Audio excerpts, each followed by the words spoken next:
Selamat datang di channel Simar Imam. Sembari mendengarkan tinggalkan like dan komentarnya bosku. Bab 19, Lari. Malam berlalu dengan lancar. Sumin menghabiskan waktunya berkultivasi sementara Cao Cao tidur di pangkuannya. Beberapa kali di malam hari, beberapa binatang buas akan mendekat. Cao Cao akan membuka matanya dan diam-diam melihat melalui malam yang gelap, hanya untuk menutupnya segera setelah binatang itu menghilang ke dalam hutan yang gelap. Saat matahari terbit di langit dan sinar matahari mulai bersinar melalui dedaunan, Sumin akhirnya membuka matanya, dan bintik-bintik emas di sekitarnya menghilang. Saat dia berdiri, dia melupakan ular kecil di pangkuannya.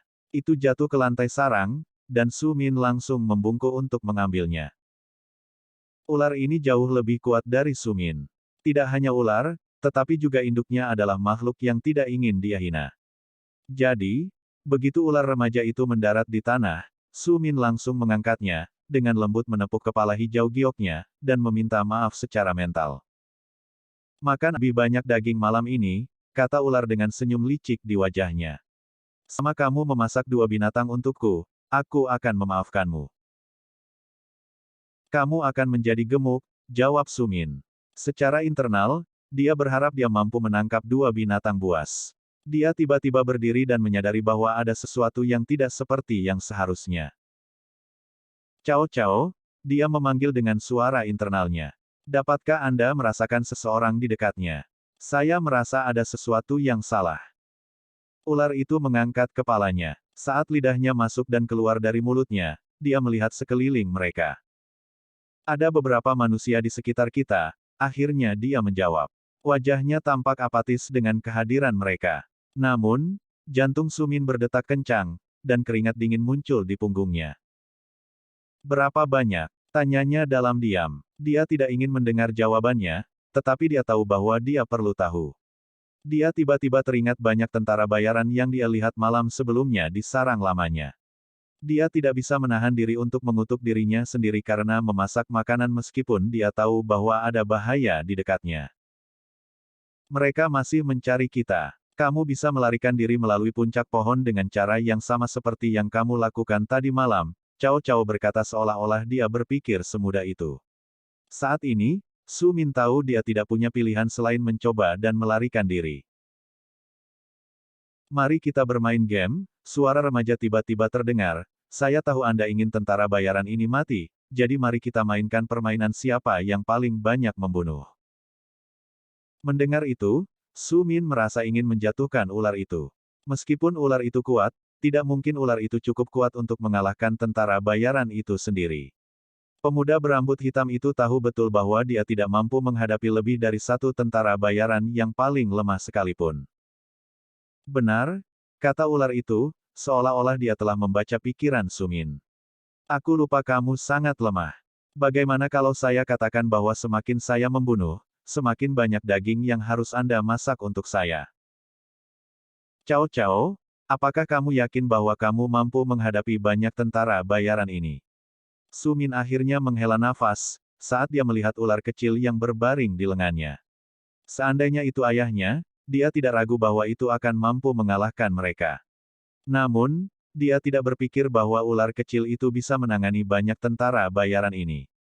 Kecuali benar-benar diperlukan, Sumin memutuskan bahwa dia tidak akan memulai pertempuran.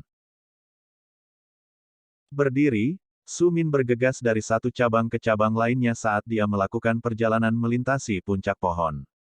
Untungnya, tidak ada tentara bayaran di bawah yang memperhatikannya. Untuk beberapa waktu, dia bergegas menuju pinggiran hutan, satu-satunya lokasi di mana dia bisa keluar dari hutan. Saat Sumin melangkah semakin jauh menuju pinggiran hutan, pepohonan menjadi semakin jarang. Jarak antara pepohonan bertambah, membuatnya lebih sulit untuk terus melakukan perjalanan di atas pepohonan sampai dia harus melakukan perjalanan di tanah. Apa yang mengejutkannya adalah bahwa tanah itu penuh dengan orang-orang. Untuk sekali ini, orang-orang ini tidak memperhatikan satu sama lain. Sebaliknya, mereka berada dalam kelompok besar, dan tampaknya berjalan ke dalam hutan, satu kelompok pada satu waktu. Dia cukup penasaran dengan alasan mengapa banyak tentara bayaran ini memasuki hutan dan mulai mencari seperti orang gila. Sumin memutuskan untuk tetap pada rencananya. Beberapa saat kemudian, dia meninggalkan pohon-pohon besar yang aman. Sekali lagi, dia mulai berjalan menuju salah satu kota. Setelah meninggalkan hutan, Cao Cao dipenuhi dengan keheranan saat dia hinggap di bahu Sumin. Dia melihat semua yang terjadi di sekitarnya dan mengamati tanah tandus di depan mereka. Tidak ada pohon di sini. Cao Cao berkata dengan keheranan dalam suaranya. Apakah kita akan melakukan perjalanan melalui daerah seperti ini? Saya suka ini. Ini baru, komentarnya. Sumin hanya terkekeh dan terus berjalan di pinggiran hutan. Dia melanjutkan sampai dia mencapai salah satu desa tentara bayaran kecil. Melihat desa di depannya, tawa itu berubah menjadi seringai. Hati-hati di sini, Sumin memperingatkan ular di bahunya, ini adalah desa, rumah bagi manusia. Kita harus masuk dan menjual beberapa tanaman obat yang diizinkan ayahmu untuk kupetik. Sebuah desa. Suara remaja itu dipenuhi rasa ingin tahu. Pemuda berambut hitam itu tertawa terbahak-bahak dan mengejutkan beberapa manusia yang sedang bergegas menuju kota. Benar, tetaplah di pundakku, dan aku akan membiarkanmu melihat seluruh dunia, kata Sumin sambil tertawa. Ular itu merasakan bagaimana jantungnya bergetar karena kegembiraan. Melingkarkan diri di lehernya, kedua anak muda itu pergi ke desa. Mereka berjalan di jalan utama sambil melihat toko-toko satu demi satu yang telah didirikan di samping. Di samping, ada sebuah penginapan dengan suara keras dan ceria yang keluar dari dalam. Di sebelahnya, ada berbagai toko. Beberapa toko menjual makanan jalanan, sementara toko lain berfokus pada baju besi dan persenjataan. Sumin mencari kemana-mana untuk mencoba menemukan apotek. Tak lama kemudian, dia dengan cepat melihat ular yang meneteskan air liur melingkari lehernya saat melihat satu demi satu warung makan. Tunggu sebentar, Sumin tertawa. Saya harus menjual bunga-bunga ini terlebih dahulu, dan kemudian saya akan punya uang untuk membeli makanan sebanyak yang Anda mau. Pemuda itu tidak terbiasa menjual barang, dan dia tidak yakin bahwa dia tahu persis berapa harga ramuan obat. Namun, dia tahu bahwa mereka sangat berharga. Mereka begitu banyak sehingga dia harus bisa memberi makan ular itu sampai meledak. Sumin tidak berencana menjual semua ramuan yang telah dia kumpulkan. Bahkan jika dia menjual beberapa, dia masih harus memiliki cukup uang untuk mendanai perjalanannya ke hutan lain yang jauh. Sementara pemuda berambut hitam itu fokus pada rencananya untuk masa depan, dia mendapati dirinya berada di depan sebuah toko di mana aroma jamu tercium. Di atas pintu, sebuah tanda besar dengan kata, apotek, terlihat. Sambil tersenyum, Sumin melangkah masuk melalui pintu saat matanya bersinar kegirangan. Saat dia bergerak menuju konter, ular di pundaknya mengangkat kepalanya dan melihat semuanya dengan rasa ingin tahu yang besar. Meskipun Sumin pergi ke konter, dia melihat sekelilingnya. Dia mengamati semua ramuan obat yang ditampilkan di sekitar. Mengambil 4 herbal, Sumin meletakkannya di atas meja. Di belakang meja, seorang pria tua memandang mereka dengan ekspresi heran di wajahnya. Kamu mengambil semua ini dari dalam hutan ular kita? Tanyanya penasaran. Sama seperti pria itu yang penasaran, begitu pula Sumin ketika dia menemukan bahwa seluruh hutan dinamai ular. Pria tua itu sedikit menyesuaikan kacamatanya.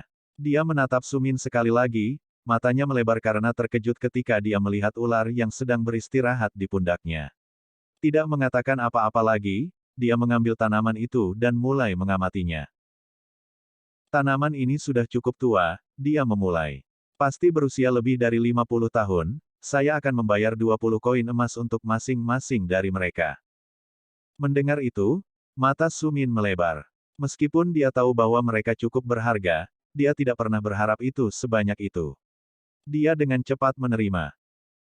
Berhenti sejenak, dia bertanya-tanya apakah dia harus mengatakan bahwa ada lebih banyak herbal. Tetapi sebelum dia melakukannya, dia berhasil menghentikan dirinya sendiri ketika dia melihat beberapa tatapan panjang dikirim ke arahnya oleh orang lain di dalam ruangan. Mengambil koin emas, dia dengan cepat meninggalkan ruangan. Hal pertama yang dia tuju adalah kios jalanan tempat dia membeli makanan senilai 1 koin emas utuh. Melihat makanannya, mata ular itu melebar dengan takjub. Lidah kecilnya terus-menerus merayap seolah-olah dia bisa merasakan makanan dari aromanya saja. Sumin tersenyum saat melihat reaksinya. Jauh di lubuk hatinya, dia senang dengan kenyataan bahwa ular itu akan sangat mudah dikendalikan selama dia memiliki akses ke makanan.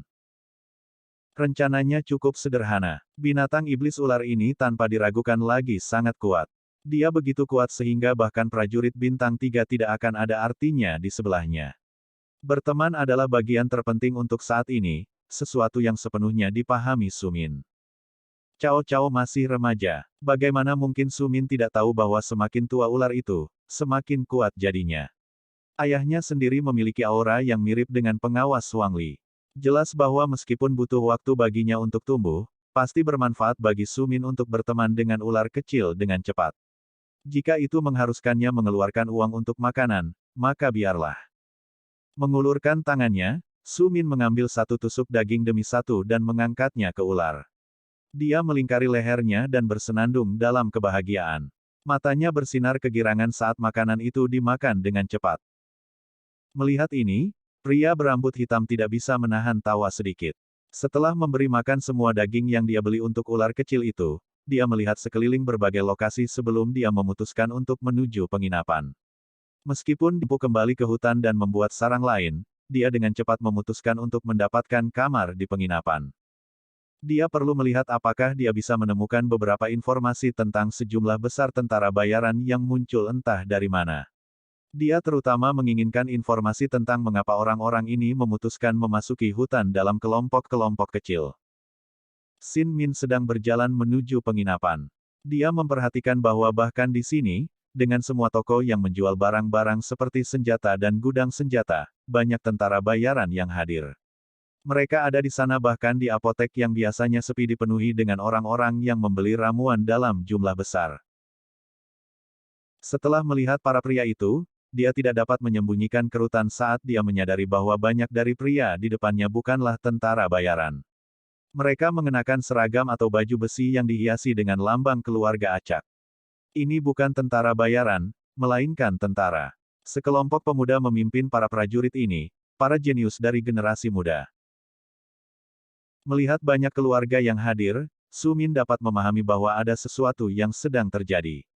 Namun, dia cukup pintar untuk tidak mencoba berjalan ke arah pria acak manapun di jalan untuk menanyakan apa yang terjadi. Sebagai gantinya, dia bergerak menuju penginapan dan masuk ke dalam cahaya redup. Seringai muncul di wajahnya saat dia menantikan informasi yang bisa dia ambil dari toko yang ramai.